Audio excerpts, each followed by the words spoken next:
When it comes to the SCP Foundation, there is no shortage of sketchy things, dimensions, objects, entities, and the like that can harm or affect everyday society, entire planets, universes, and even entire multiverses.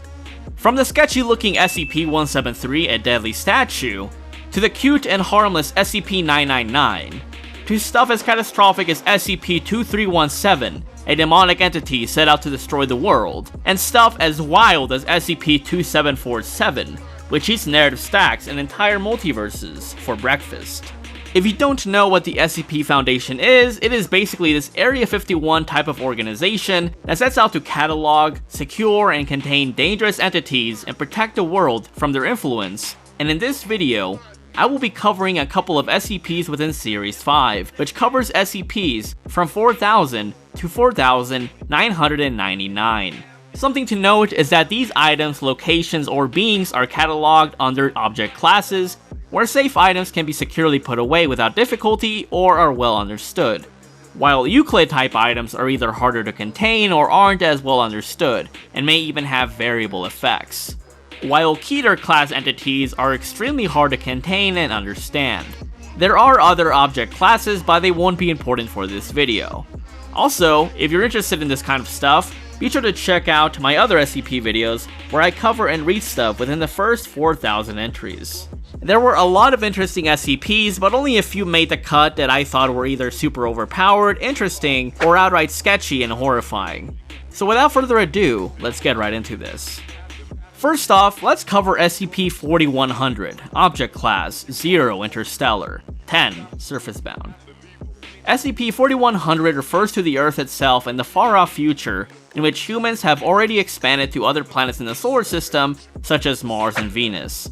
The document goes over several pictographs which were obtained from artificial satellites that were left over after the mass abandonment of Earth.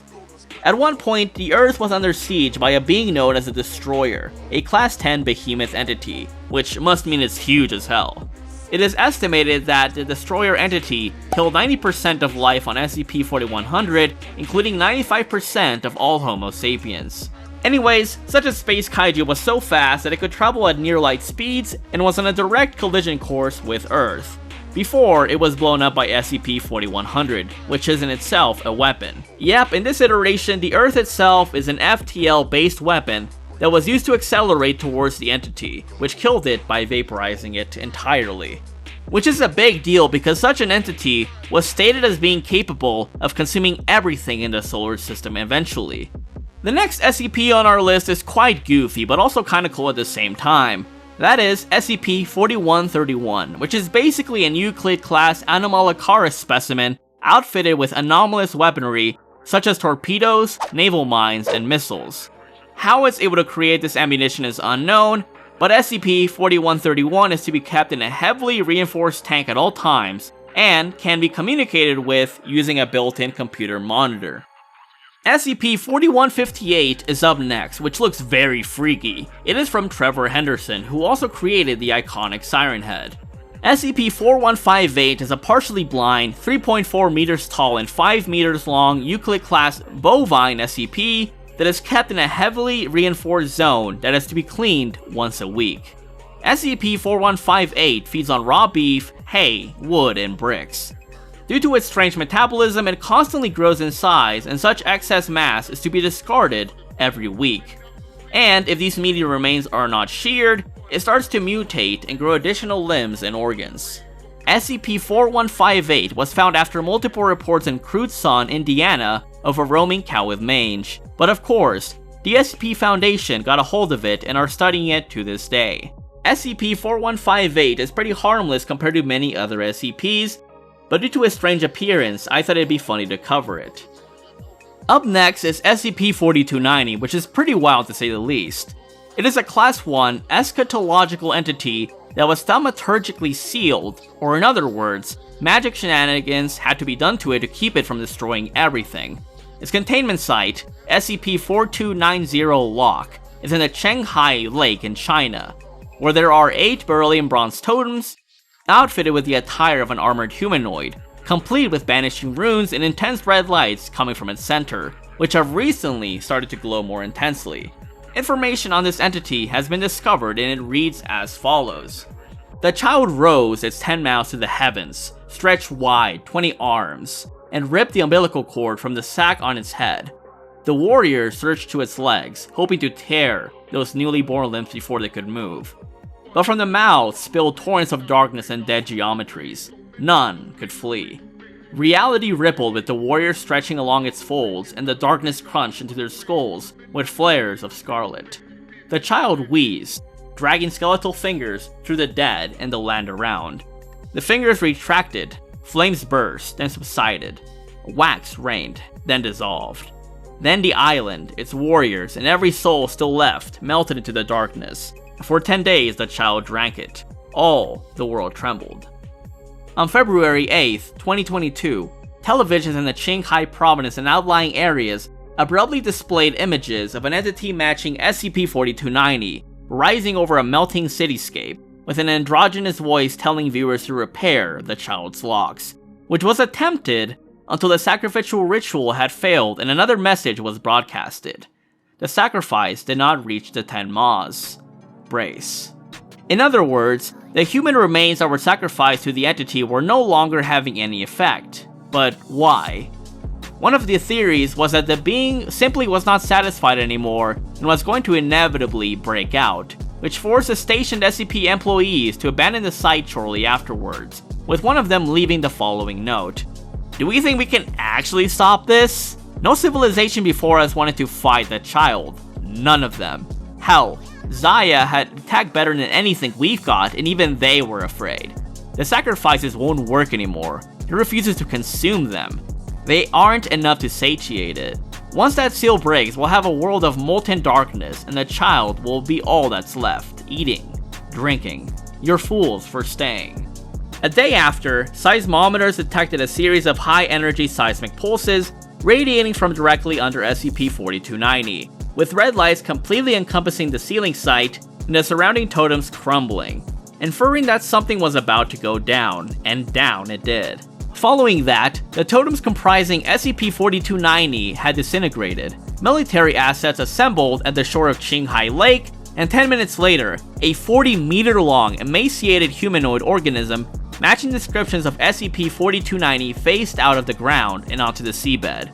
Orders were sent to only fire once activity was observed, and the personnel waited for 2 hours. After a further hour of waiting, ROVs were sent to SCP-4290, followed by an expeditionary crew equipped with Lambda model thaumato-hazard suits, basically like magic shenanigans shielding suits, and what they found was pretty crazy. They saw dozens of human corpses and hearts using the sacrificial repair rituals resting on the entity's mouths, none of them having been consumed. No thaumic radiation, psi waves emissions, or any other signs of activity were registered. All life functions in SCP-4290 had ceased. Later on, inside autopsies were performed, and based on these, the entity estimated to have died approximately 9,000 years ago. The cause of death was determined to be malnutrition. SCP-4290 has been declared neutralized. In short, SCP-4290 would have been a lot of trouble to take care of if even more advanced civilizations with better weaponry than we do were unable to put it down for good, to the point that they had to devise a way to seal it. Luckily, due to it not receiving food for so long, or it just not wanting to eat whatever was given to it, it eventually died. We have no exact clue of how powerful this entity was, but if it would be able to survive a barrage of nukes from the Foundation or make the entire Earth tremble as it's implied in its document, it must have been a big deal. Next up on our list is SCP-4405, which is simply put, a TGI Fridays within the destroyed universe, and aside from a localized gravity field and a seemingly infinite source of power and food, they are entirely non-anomalous. SCP-4555 is the next entry on our list, and it showcases a little bit of SCP lore and cosmology. SCP-4555 is a Godel class SCP, meaning that it appears to be anomalous, is currently unexplainable, and presents a significant risk to the status quo. Due to its nature, it does not need to be contained, but the Meta-Universal Ontologics Research Group, or MUORG for short, is tasked with monitoring SCP-4555-A. SCP-4555-A is a collection of objects, extra multiversal in nature, which indicate one possible path for the far future timeline of all sentient life. SCP-4555 consists of SCP-4555-A through C. SCP-4555-A is a species of sapient, extra-multiversal intelligences which created the initial conditions for the formation of our multiverse, who are super smart and showed fluency in the English language after less than 5 seconds of analyzing the human brain. SCP-4555-A's universe was discovered by the Foundation as a result of investigation done into a seemingly anomalous flow of information between our multiverse and an adjacent space. After assessing the space, Muorg researchers determined that it contained some form of advanced intelligence.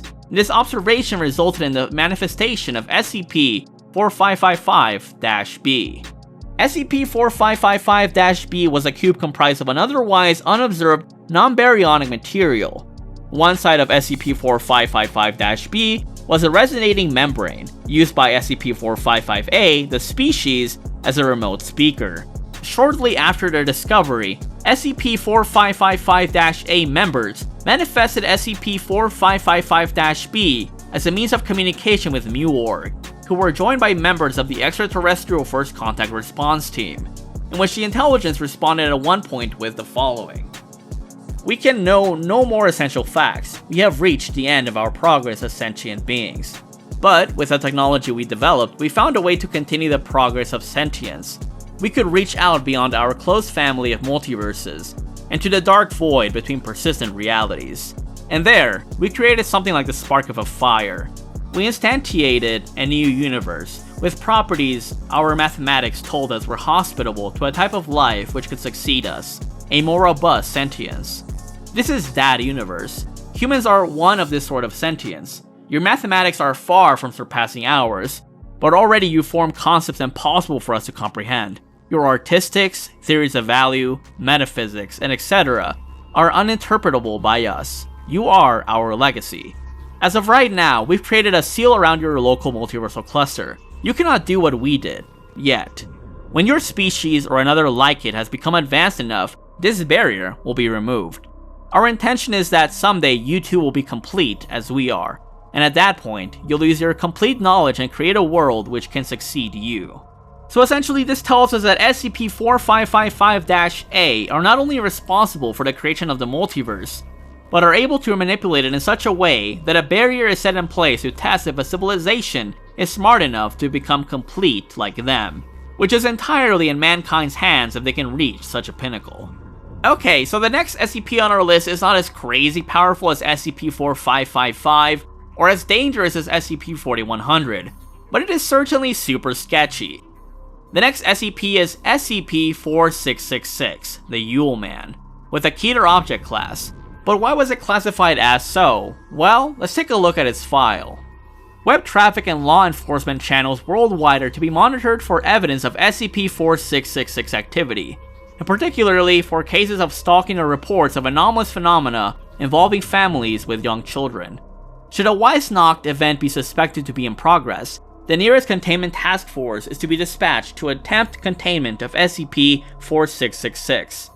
Media coverage of family deaths attributed to SCP-4666 is to be suppressed or falsified to make said deaths appear as non-anomalous home invasion murders. Forensic evidence and SCP-4666-A instances collected by non-Foundation agencies are to be confiscated and witnesses amnesticized, or in other words, to have their memories altered.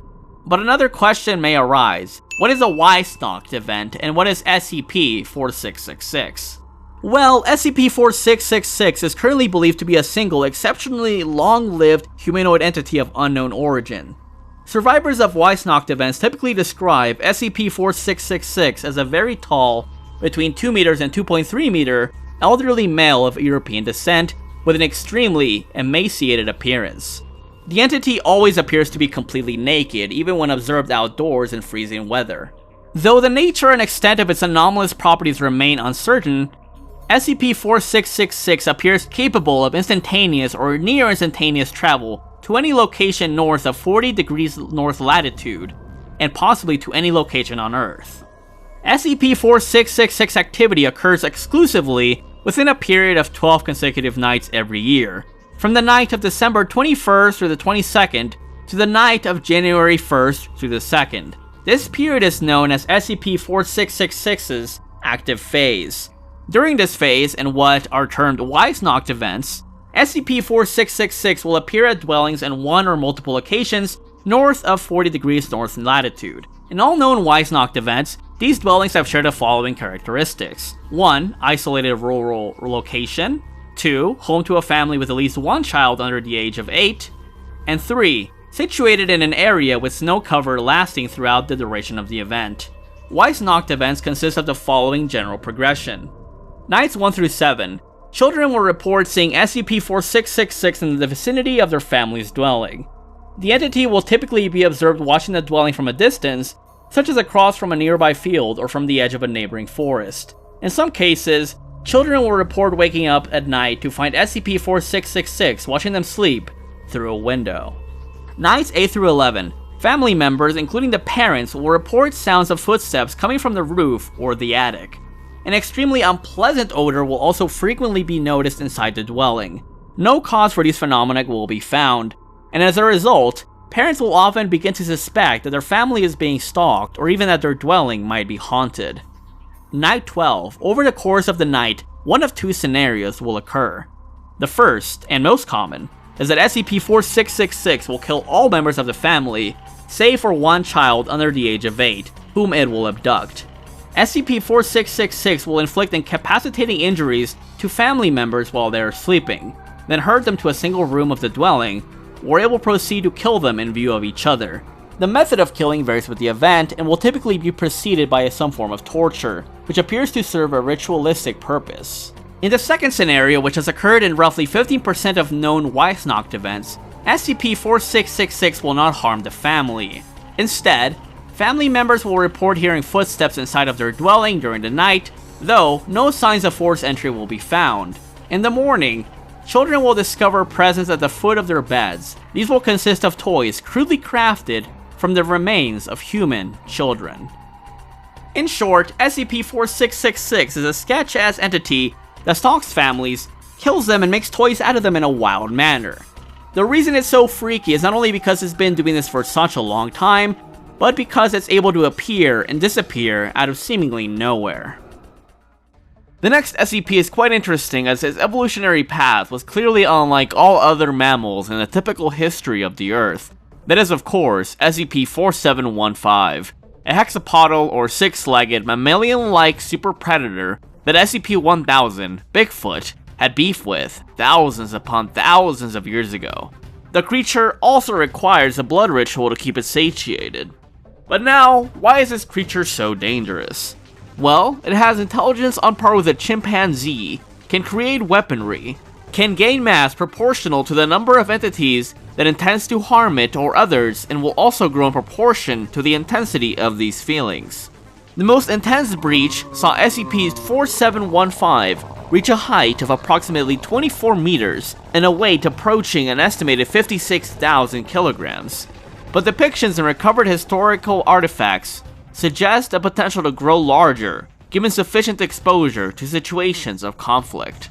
This effect reverses quickly as soon as SCP-4715 can no longer sense the harmful intentions of others, and it radiates intense heat as its mass decreases. SCP-4715 has been observed attempting to draw uninvolved individuals into states of conflict in order to increase its biomass. It often displays fascination and attraction towards state of conflict between sapient beings.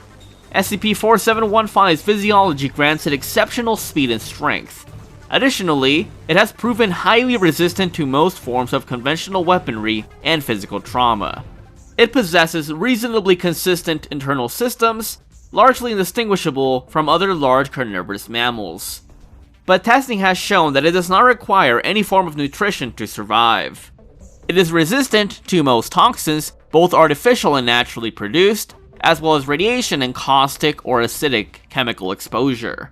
Oils produced beneath the dermis provide its fur and skin flame retardant qualities, providing it resistance to temperatures in excess of 1600 and below negative 150 degrees centigrade. In addition to SCP-4715's considerable natural durability, The creature has proven to be able to regrow significant amounts of lost tissue, up to and including limbs that have been lost in violent encounters, and will take longer to repair the more significant it is. As an example, a forelimb lost during initial containment of the specimen was fully regrown within 7 days. To date, nothing has proven capable of causing damage to SCP-4715's cranium, vertebral column, or central nervous system, and nothing has proven capable of neutralizing its capacity for regeneration. But how did this creature come into the SCP Foundation's hands? Well, it was released by none other than an SCP-1000 specimen that did it to get revenge on mankind for mass killing their own kind. SCP-4715 is on this list not only because of its strange adaptation, but also because of its ability to have consumed thousands of Bigfoot, which is really impressive since SCP-1000 are able to contain beings as strong as Adam LSM, SCP-076-2, Abel's father, who is so strong that he's able to warp reality and move mountains. The next SCP is quite complicated to say the least, but it does give us an insight into the SCP cosmology. SCP-4736, Anomaly Class, Thaumiel Nume. SCP-4736, the Deceased, was a Class 5 manufactured theoweapon of transhuman origin. Its last will and testament indicate that it answered to the name Robin and was aged 24 upon death. SCP-4736 is basically the corpse of a human that was used to explore hyperconceptual space in order to achieve Operation Astaroth, a project meant to elevate the SCP Foundation to the level of a deity, basically. She managed to travel through each existential gate until she transcended multiple existential tiers, which are as follows. Tier 0, physical, observable reality, composed of matter and energy, our universe, basically. Tier 1, abstract, all thought constructs pertaining to literature, philosophy, and emotion. Tier 2, divine, all conceptualizations of deities or deific entities. Tier 3, esophysical, all conceptualizations of concepts in the abstract. Tier 4, anti-noospheric, entities existing above standard conceptualization. And these are basically all objects and ideas which humanity cannot currently perceive or entertain in the abstract. Things that are noospheric are things pertaining to the set of all human thoughts in the SCP Foundation multiverse, which contains infinite expanses between each dimension, and has uncountably infinite universes as referenced in the Acidverse mythos. It is also referenced in the Lucky Dinosaur that there are infinite multiverses. This is consistent since the Sarcasm Hub also says that there are infinite iterations of every universe. It is also stated in the Alagada description, SCP-2264, that there are endless spirals in the multiverse. And the following is also explained in the SCP-4555 file in regard to the exploration of said multiverse. And when MuOrg followed that chain, they found that it did more than continue indefinitely. One string of worlds reached its limit, somehow, impossibly. One of those many before it had figured out how to allow the process to go on forever, terminating in a single, infinitely far away, limiting world. And then, they had continued. That limiting world had spawned another, more advanced still, and that one another. And they created another limit. 2 infinite chains, standing beginning to end. Then 3, 4, 5. The mathematicians working for us at the time said that they were following a pattern called transfinite recursion, a process by which a linear ordering could be extended beyond the simple infinity of 1, 2, 3, and so on. First, an infinite chain of universes, then 2, then 3, then an infinite chain of infinite chains, then 2, then 3, then repeat. Each time, there are as many of the last thing as there are numbers. Repeat again. In the end, each universe had a place in an order that was as deep as mathematically possible.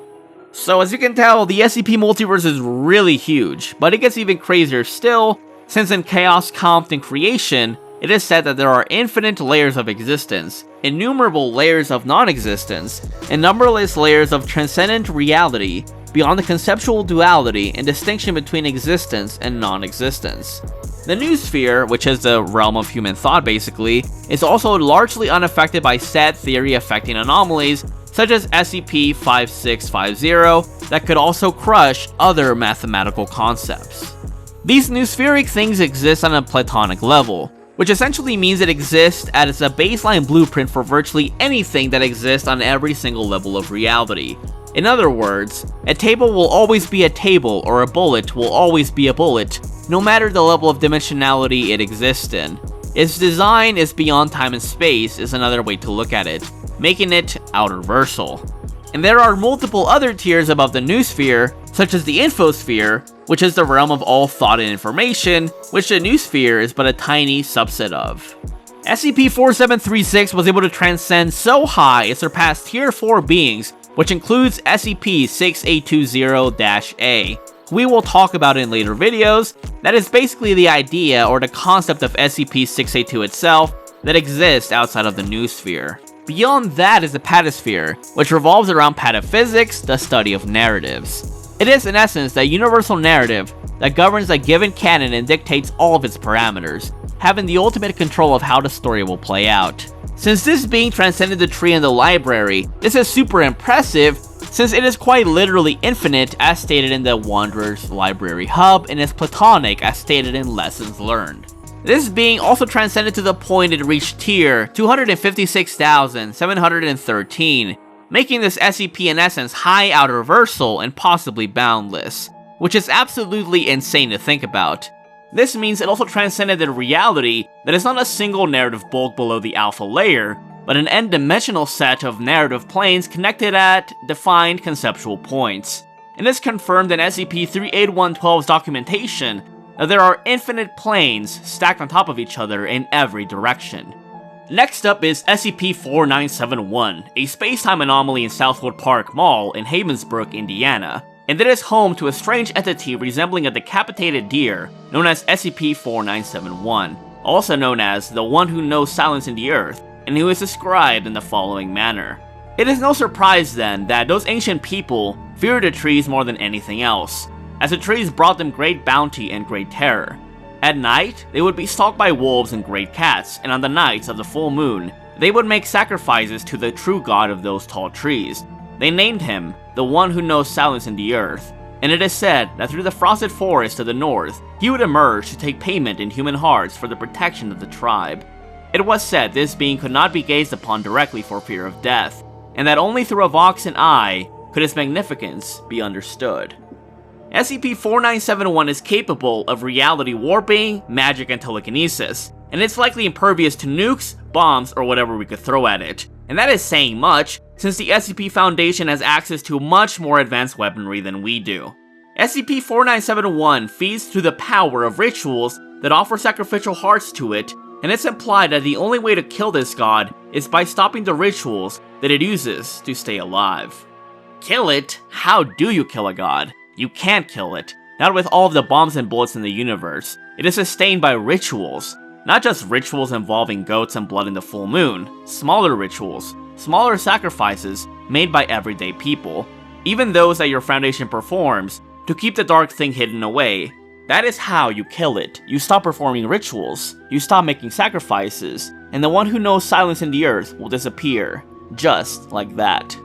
That sounds great and all. I mean, stopping these rituals would weaken the creature, but it would also cause multiple containment breaches since there are multiple SCPs whose containment depends on rituals in the first place.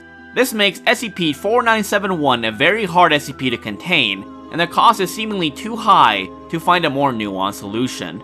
All the SCP Foundation can do is hope the entity remains in this dimension and guard the mall's entrance.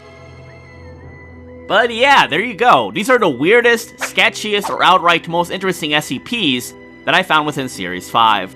Please let me know what you think, and I'll catch you guys next time when I cover SCP-682 and Series 6 SCPs. Thanks for watching, and I'll catch you, thoughties, next time. Peace out.